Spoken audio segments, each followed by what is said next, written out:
Hello friends, educational fact channel में आपका स्वागत है। हाजिर है आपके लिए आज की एक बड़ी अपडेट को लेके। जैसा कि आप सभी को पता है कि हाल ही में एचपी बॉस द्वारा नोटिफिकेशन जारी की गई थी, जिसमें कि कहा गया है कि जो आपका जेबीटी का एंट्रेंस जो होता है, जेबीटी डीएलएड जिसे कहते हैं, उसके लिए जो आपकी ऑनलाइन आवेदन की प्रक्रिया है वो शुरू हो चुकी है। किस तरह से आप आवेदन कर पाएंगे, तो आपने सिंपली क्या करना है कि आपने क्रोम ब्राउज़र पे चले जाना है।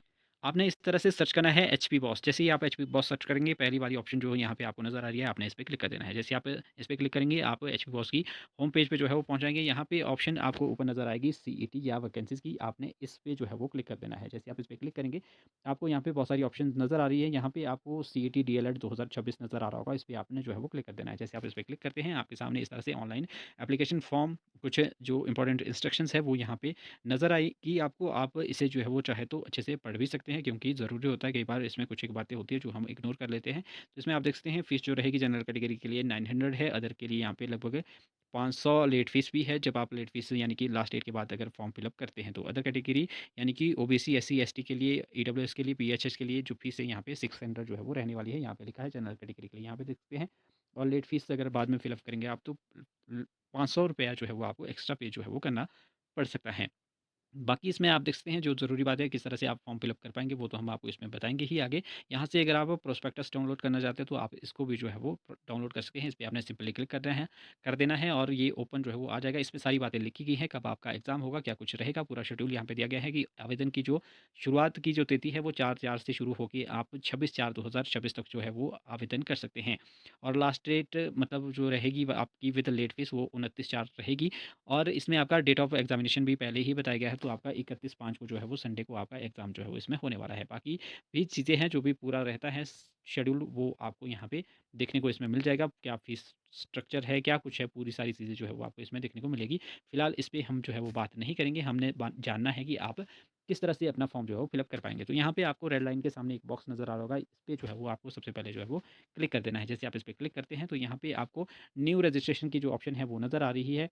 इस पे जो है वो आपको क्लिक कर देना है। जैसे ही आप इस पे क्लिक करेंगे, तो आप जो है वो अगले इंटरफ़ेस पे जो है वो पहुँच जाते हैं, क्योंकि सबसे पहले जो न्यू रजिस्ट्रेशन करना ज़रूरी है, तभी आप जो है वो साइन इन कर पाएँगे। रजिस्ट्रेशन होगी पहले, उसके बाद यहाँ पे जो आपको जो आपका एप्लीकेशन नंबर है जो भी मिलेगा, उससे जो है वो आप साइन इन कर सकते हैं यहाँ पे। तो आपने ध्यान से पहले रजिस्ट्रेशन करनी है। रजिस्ट्रेशन करते समय आपके जो भी 10th की डॉक्यूमेंट में आपका नाम वगैरह है, डिटेल है, वो आपने एग्ज़ैक्टली जो है वो फ़िल करनी है। उसके बाद आप साइन इन करेंगे, तो आगे जानते हैं किस तरह से आप फ़ॉर्म को जो है वो भर पाएँगे।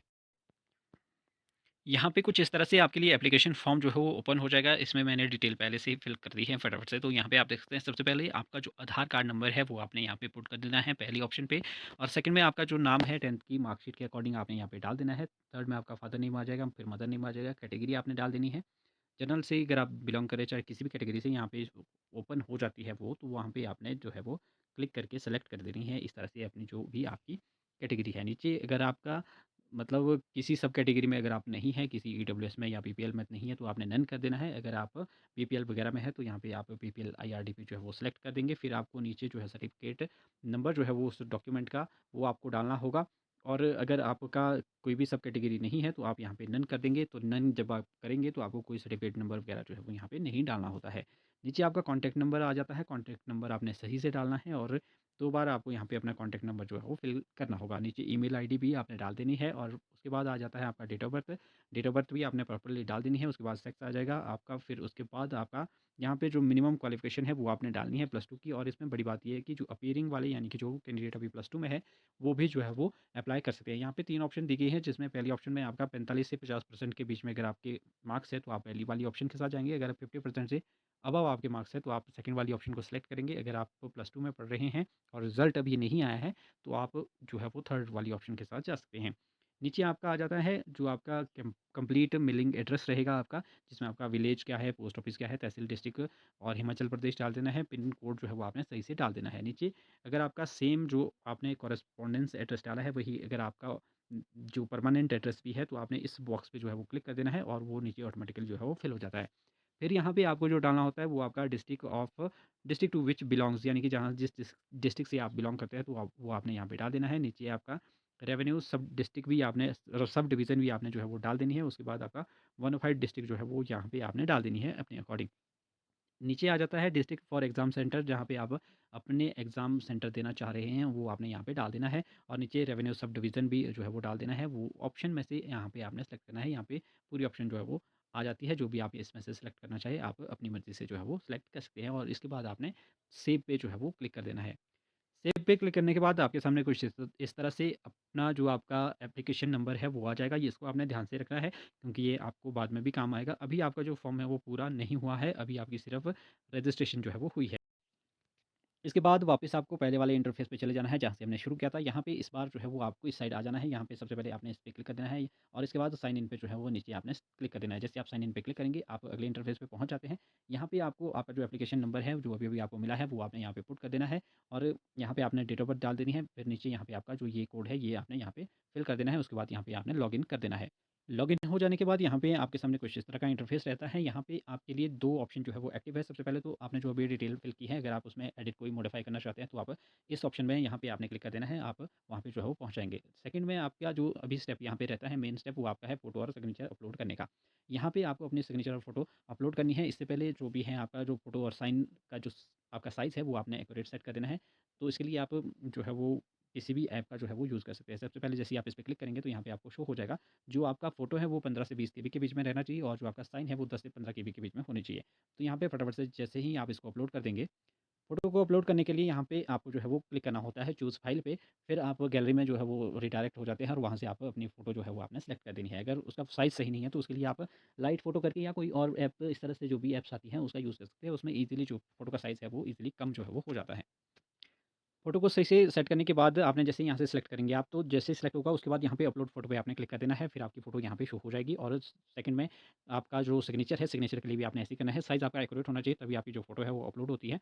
तो यहाँ पे सिग्नेचर को सेलेक्ट करने के बाद यहाँ पे अपलोड सिग्नेचर पे आपने क्लिक कर देना है, वो यहाँ पे शो हो जाएगा। जब तक यहाँ पे शो नहीं होंगे आपके फ़ोटो सिग्नेचर, समझिए आपका जो फ़ोटो और सिग्नेचर है वो अपलोड नहीं हुआ है। उसके बाद आपने ओके पे जो है वो नीचे क्लिक कर देना है।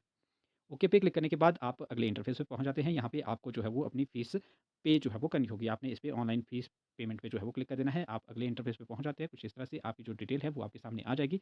900 आपकी फ़ीस है जनरल कैटेगरी में और जो आपका अदर कैटेगरी में जो भी यहाँ पे शो होगी वो आपने जो है वो पे कर देनी है। नीचे आपने प्रोसीड टू पेमेंट पे जो है वो क्लिक कर देना है। जैसे आप इस पे क्लिक करते हैं तो आप जो है वो अगली जो इस तरह से आपको ऑप्शन आएगी, इस पे आपने ओके जो है वो कर देना है। आप अगले इंटरफेस पे जो है वो पहुँच जाएँगे। यहाँ पे ऑप्शन आएगी कि आप किस तरह से जो है वो अपनी पेमेंट जो है वो करना चाहते हैं।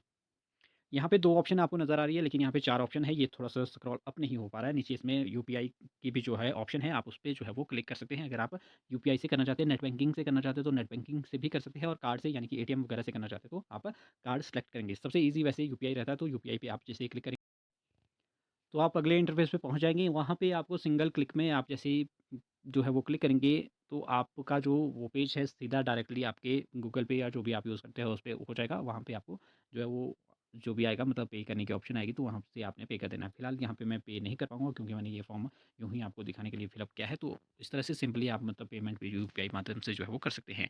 जब आप पेमेंट कर रहे हो तो आपने ज़्यादा फटाफट से रिफ्रेश वगैरह नहीं करना है। आराम से होने देना है प्रोसेस को क्योंकि कई बार इस तरह से जो है वो पेमेंट अनसक्सेसफुल होने का भी खतरा रहता है। इसलिए आराम से जितना भी प्रोसेसिंग में टाइम लेता है आपने लेने देना है।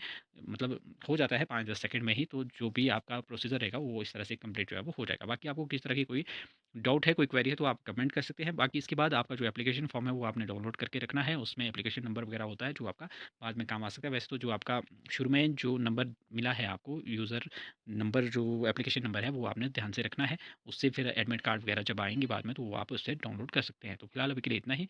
मिलते हैं अगली वीडियो के साथ, तब तक के लिए बाय बाय।